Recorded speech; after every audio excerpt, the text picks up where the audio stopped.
వయసుతో సంబంధం లేకుండా యువత సైతం ఉన్నట్టుండి కుప్పకూలిపోతున్న ఘటనలు ఇటీవల తరచూ జరుగుతున్నాయి. మొన్నటికి మొన్న ఓ కుర్రాడు క్రికెట్ ఆడుతూ ప్రాణాలు కోల్పోయాడు. గుండెపోటు రావడంతో క్రికెట్ గ్రౌండ్లోనే కుప్పకూలిపోయాడు. ఇలాంటి ఘటనలు పెరిగిపోతూ ఉండడం ఆందోళన కలిగిస్తూ ఉంది. తాజాగా మహారాష్ట్రలోని ధారాసివ్ జిల్లా కాలేజ్లో ఇలాంటి విషాదమే చోటు చేసుకుంది. యాజమాన్యంతో పాటు చేసిన వీడ్కోలు సమావేశంలో మాట్లాడుతున్న బీఎస్సీ విద్యార్థిని వర్ష ఖరాత్ తన అనుభవాలు, జ్ఞాపకాలను గుర్తు చేసుకుంటూ సహ విద్యార్థులను సరదాగా నవ్వించింది.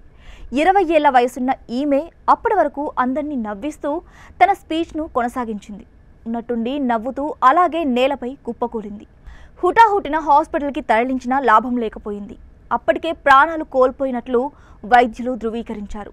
8 ఏళ్ల వయసులో వర్ష గుండెకు ఆపరేషన్ జరగ్గా ఇన్నేళ్లు ఆరోగ్యంగానే ఉందని ప్రాథమిక దర్యాప్తులో తేలింది. 12 ఏళ్ల తర్వాత గుండెపోటు వచ్చినట్లు వైద్యులు తెలిపారు.